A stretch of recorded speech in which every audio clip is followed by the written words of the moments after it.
Hey there you guys, welcome back.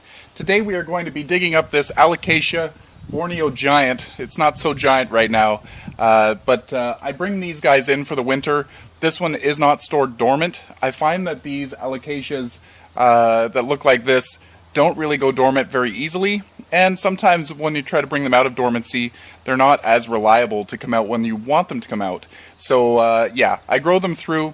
They're in a semi-dormant state over the winter time. They're not really actively growing too much, so in that case I'm still going to give them as much light as possible because it's going to be warm where they are, but I'm not going to be watering them as much. I'm going to keep them on the drier side. That will also help keep down the fungus gnats. When they're growing outside, as you might know, they do like a lot of water. But when you bring them inside, it's kind of the opposite. You don't want them to rot out because if they're kind of dormant, they're not using the water like they do outside. So yeah, rot is a real issue. So anyway, let's get to it. Let's dig this out, and I'll show you what I do when I bring these in. Okay, so I want to make sure that I always keep my tag, because these elephant ears, they all kind of look the same to me. Well, these big green ones do. So I'll keep the tag.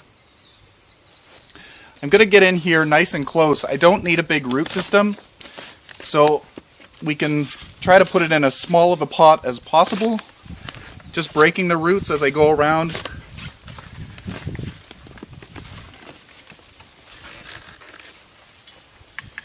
They're really tough plants, so you could be a little bit rough with them.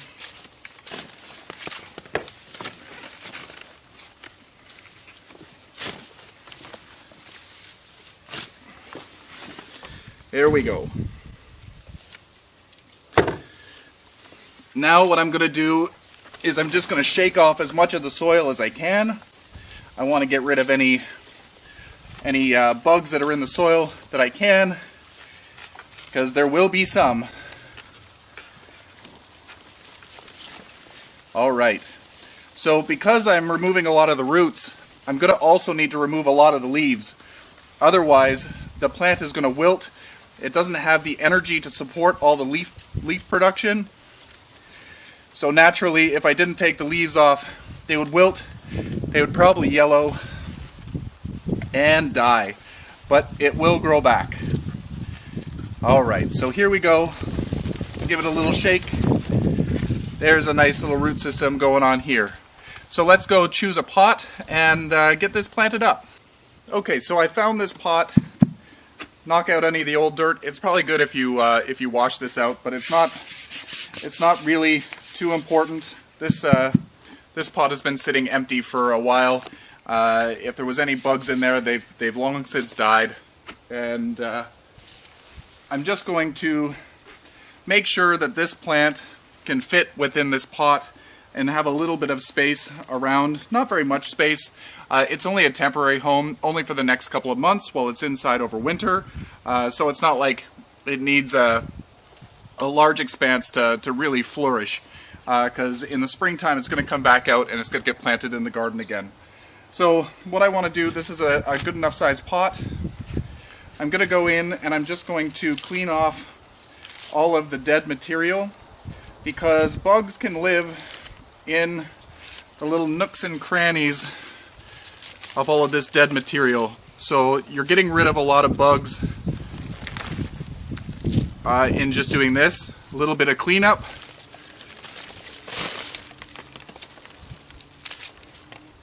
Okay, so I've got this pretty well cleaned up. Now what I'm going to do is I'm going to remove a number of these leaves. It doesn't need all of these, so I'm going to get my pruners, and I'm going to now remove all but maybe 2 of the newest leaves that developed. So this is a nice old leaf. Doesn't need that one. Here is an older leaf. It doesn't need that one. Here's a really old leaf. Doesn't need that one. So now we've got the last 2 on this particular plant. Hopefully the camera's picking up all of this. So now I'm going to go with the small ones. I'm just going to cut off all the older leaves. We don't need all of this growth. Again, we've cut the roots, so it won't be able to support all of this growth anyway. There we go. And I'm going to take this leaf off as well. There we go. So now, as you can see, we have very few leaves left. Less hiding spaces for all the creepy crawlies. Take some more of the soil off there, because I can. There we go. And I can separate these babies out if I wanted to, but I am really lacking in space, so I'm going to keep them together over winter. And in the springtime, I'll probably end up dividing it. So let's clean up my work area a little bit. Okay, so let's get this soil situation under control. You want to use at least a standard potting soil. This is just an all-purpose potting soil with extra perlite in it. It's a peat-based potting soil. You want to make sure that there's good drainage. They don't want to, like I said before, they don't want to stay soggy, but they like to be a little bit moist. But over the winter time, you want to let them dry out between waterings. So I've got that mix. I also have, this is the ProMix HP. This is the high porosity soil, so this one drains even better. But I'm just going to use this one because I have it. I'm trying to use it up. So I'll put some in the bottom to fill up the base. Normally I would put in some fertilizer, but it's going to be kind of dormant, so it's really not going to be utilizing too much. I will fertilize from time to time down in the basement, in the grow room, but I don't need to add any to the soil to start. So I'm just going to pot it up as you would any other houseplant.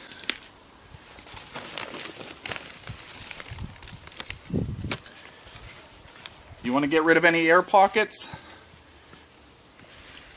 They like good airflow to the roots, but they don't want big pockets of air. There we go.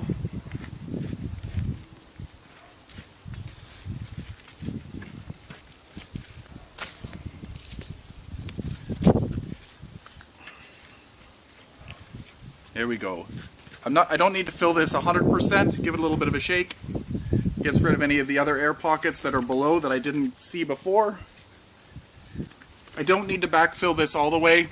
During the growing season downstairs, if I need to, I can add more soil as the babies get taller. I don't want to bury these too deeply. So now I'm going to put the tag back in so I remember what it is, and I will give it a water. So this is ready to go downstairs. After I give it a drink, I'll let it drain out for a bit, and then I'll take it down into the grow room, and then when I'm down there, I'm going to take, you could do it outside as well, a soapy water solution, your insecticidal soap, whatever you want to do, and give the leaves a wipe down. We've gotten rid of most of the older leaves, as you know, so there's going to be far fewer places that you have to clean. It's always good practice to wipe things down before they come inside, just because there could be eggs, there could be whitefly, spider mites, there could be anything on there. Yeah, these guys are magnets for it. You're probably going to get them inevitably when you're growing alocasias. It's just something that happens, spider mites especially. But yeah, wipe them down frequently and you should be fine. And yeah, again, care for these over the winter time. You're going to want to keep them in a bright spot in the house. If you're in a hot climate, outside they're a part shade plant, but inside the light levels are significantly less, so you want to give it as much light as possible. If you're noticing burning happening on the leaves, move it away from the light a little bit, and you want to monitor the growth. If the plant is growing over the dormancy over winter, you'll give it a little bit more water. If you're noticing that it's not growing very much, give it a little bit less water, let it dry out slightly between waterings. But it'll tell you what it needs, and yeah, usually they don't require a lot. So yeah, also they don't generally need fertilizer over the winter time, but if you give it a weak dose of fertilizer once a month, once every other month, it would probably like that. There's so many crane flies here. It's kind of gross. I can feel them dancing on my legs. So yeah, if you have any questions about bringing these guys in, let me know. in the comment section below, and I'll do my best to answer them. Anyway, until next time, you guys, happy growing.